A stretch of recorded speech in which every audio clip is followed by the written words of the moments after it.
So I'm back to shooting in vertical for this one. The reason it's a little bit easier on my arm, and when trying to make these vlogs, it's a little bit more stable. I realized. Obviously, that shaky cam just totally didn't help the situation. But anyhow, for chapter three, we're going to continue with the word pictures. I haven't really learned how to do visual stuff in YouTube yet, and that's something that I hope to learn maybe for next week. But for this week, let's just finish out chapter three. Chapter three talks about goal path theory a lot, which is something I learned last semester in OD. And it's definitely going to come up here in a minute when we talk about our professor there. But first, let's go through the four major styles: supportive, directive, participative, and achievement oriented leadership. When it comes to supportive style leadership, I went immediately to Kim Piper.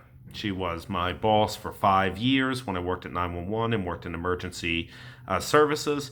And she taught me a lot about that job. It was incredibly supportive in all sorts of things, especially personally supportive.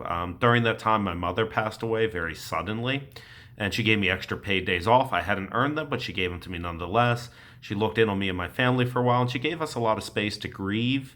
And when I did finally come back to work, she still continued to give me a lot of support and to, even occasionally call me into her office once or twice a month and just sort of be like, "Hey, Mike, how you doing? Like, let's talk for a few minutes."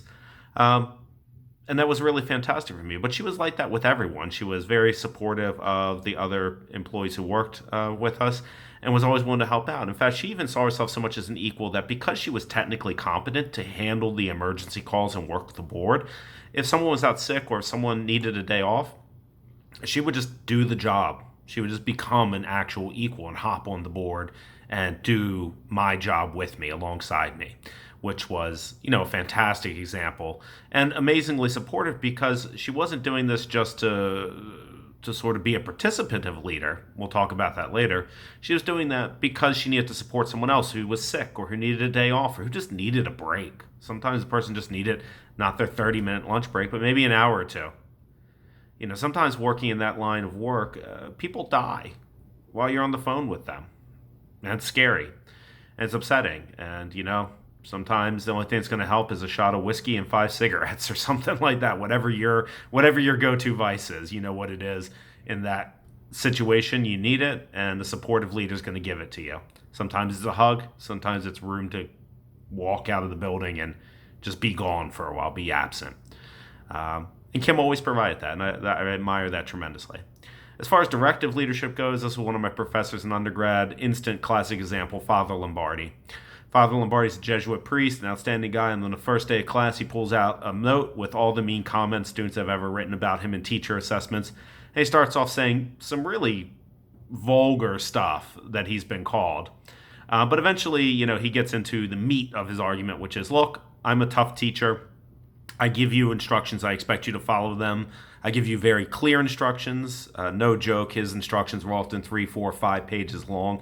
Incredibly clear, incredibly detailed as to exactly how he wanted things done. But you would get Doc serious points for stepping outside those boundaries. You really needed to stick exactly to the way he wanted you to do it. And so very clear instructions, very difficult to please, but very clear on what he wanted and achievable. The guy had to curve grades massively, and he knew this because of how punishingly hard his course was. So I earned an 87% in that course, and I finished the class with 124%. That's how steep of a curve he was going to get the median up to somewhere in that C plus B minus range, which just sort of speaks to the man's style. Very directive, very, you do this, you do it this way, that's what I want. Anything less is unacceptable. That was his style. As far as participative leaders go, my current boss, his name is Adam Woods. He's definitely one of those. He's always seeking out opinions, counsel, help, guidance, always willing to listen to employees, always willing to feed back with us, never makes a decision without consulting us first. Definitely when we have meetings together, he's always saying, okay, I don't want to talk the whole time. Here's a few ideas that we need to discuss this week. Have at it. And he's sitting there taking notes, listening in, giving feedback, giving pushback when he feels like it's necessary, but very much participating in the discussion with the employees, not just giving them directives. Is he supportive? Of course, but he's participative more than anything. And the final type of leader, an achievement-oriented leader, is another one of my professors, Dr. Vaughn. I just finished OD with him, as we talked about just a few seconds ago at the start of this video.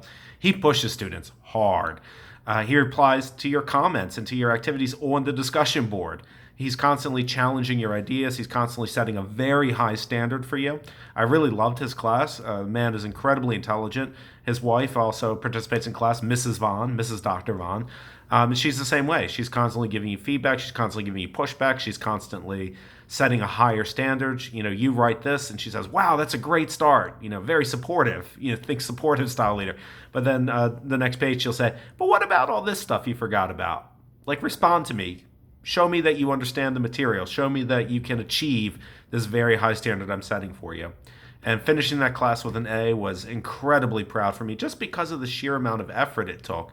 None of it was especially hard. All the material was certainly something that you could learn, but you learn it here and we want you here. You learn it here, we want you here. You learn it here, constantly reinforcing, constantly building up the person in a supportive way, but also in one that stresses, the difference between a C and an A is a C learns it, and A gets it. And that was a real strong emphasis they had, and I really respected that.